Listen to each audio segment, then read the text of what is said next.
Greetings, Love Gospel Assembly, family, and friends. Today's nugget of hope is on fasting. To start off, I will be reading from Matthew chapter 6, verses 16 to 18 from the TPT version. When you fast, don't look gloomy and pretend to be spiritual. They want everyone to know they're fasting, so they appear in public looking miserable and disheveled. Believe me, they've already received their reward.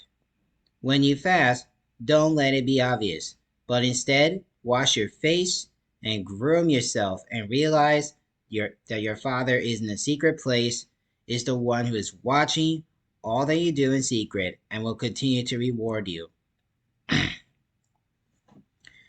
In Matthew Henry's commentary, he mentions that it is supposed that religious fasting is a duty required of the disciples of Christ when God calls us to do it.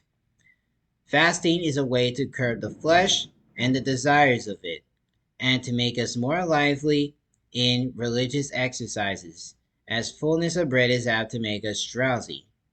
Paul wasn't fasting often, and so he kept under his body and brought it into subjection. Matthew Henry states that we are cautioned not to do this as the hypocrites did, lest we lose the reward of it, and the more difficulty attends to duty, the greater loss it is to lose the reward of it. The hypocrites love to be seen by others while fasting, seeking the praise and applause of men rather than the approval of God. They made a public spectacle of their fasting, wanting to be recognized for their supposed piety and devotion. But true fasting is to be done in secret between the individual and God, with a humble and contrite heart. The hypocrites use fasting as a means to exalt themselves and appear more spiritual than others. They saw it as a way to elevate their status and gain recognition in the religious community, rather than as a way to draw closer to God and seek His will. Their fasting was motivated by pride and self-interest, not by a genuine desire to grow in their relationship with God. The hypocrites neglected the weightier matters of the law, such as justice, mercy, and faithfulness, in favor of outward displays of piety like fasting.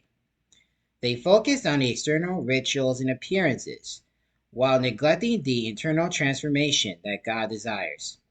True fasting involves not only abstaining from food, but also seeking to live according to God's standards of righteousness and justice. The hypocrites lacked sincerity and authenticity in their fasting, pretending to be something they were not. They put on a facade of piety and devotion, but their hearts were far from God. True fasting requires genuine repentance, humility, and a sincere desire to see God's face and do His will. It is not about outward appearances or empty rituals, but about a deep and sincere longing for God's presence and guidance in one's life. This past January, I was able to fast for a short time on my snacks, even though it was difficult.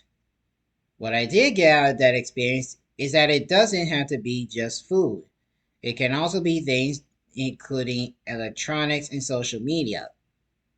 Another thing I got out of this experience is that I was able to have more time to do devotionals. We should put away things of the world that distract us from having a deeper relationship with God.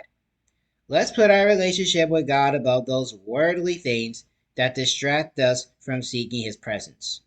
I hope you're all blessed by this nugget. God bless you. Thank you for joining us in this week's Nuggets of Hope. We hope you continue to join us, and we hope that you are blessed by each teaching. You can join us on Instagram, Facebook, or YouTube. God bless you.